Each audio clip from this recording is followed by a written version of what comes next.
साथियों, आज से 50 या 100 साल बाद जब भारत के इस कालखंड की समीक्षा होगी तो ये बात उभर कर सामने आएगी।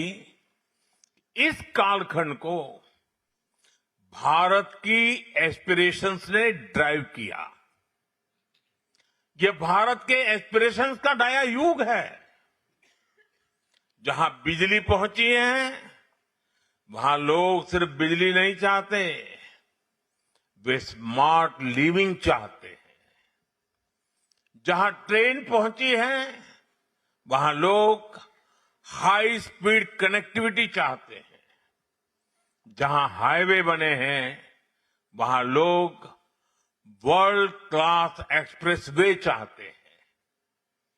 जहां इंटरनेट पहुंचा है वहां लोग एआई और डिजिटल इनोवेशन में नेतृत्व चाहते हैं।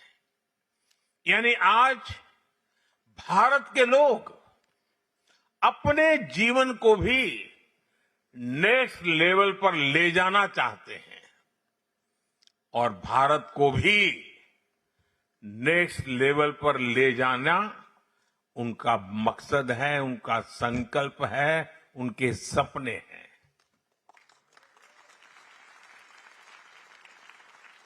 और साथियों, यही एस्पिरेशंस आज भारत की विकास यात्रा की सबसे बड़ी शक्ति है। मैं आपको भारत की स्पेस जर्नी का उदाहरण दूंगा। भारत ने चंद्रयान को चंद्रमा के साउथ पोल पर उतारा। दुनिया ने इसे एक बहुत बड़ी उपलब्धि माना, लेकिन भारत इसे अपनी मंजिल मानकर रुका नहीं। बहुत हो गया मोदी जी, अब चलेगा नहीं।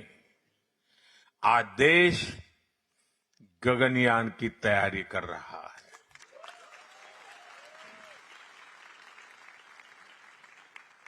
आज भारत अंतरिक्ष में अपना स्पेस स्टेशन बनाने की दिशा में आगे बढ़ रहा है। हमारे space startups global space economy में अपनी जगह बनाने के लिए पुरजोश काम कर रहे हैं, आगे बढ़ रहे हैं। साथियों, ग्रीन एनर्जी के क्षेत्र में भी भारत की यही एस्पिरेशन दिखाई देती है।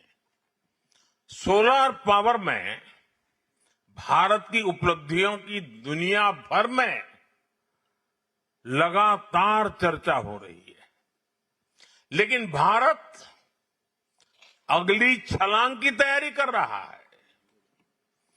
ग्रीन हाइड्रोजन में बड़े निवेश हो रहे हैं। एडवांस न्यूक्लियर एनर्जी पर तेजी से काम हो रहा है। आपने भारत के फास्ट ब्रीडर न्यूक्लियर रिएक्टर से जुड़ी प्रोग्रेस के बारे में भी जरूर सुना होगा। ये भारत के न्यूक्लियर एनर्जी लैंडस्केप में क्रांतिकारी परिवर्तन करने का ये बहुत बड़ा अचीवमेंट हमारे साइंटिस्टों ने किया है। साथियों, आज का भारत भविष्य का पूरा इकोसिस्टम बना रहा है। भारत एक साथ हर उस क्षेत्र में निवेश कर रहा है जो आने वाले दशकों की दिशा तय करेगा। अभी आपने कुछ दिन पहले ही देखा है, नीस में भारत इनोवेट्स का एक आयोजन किया।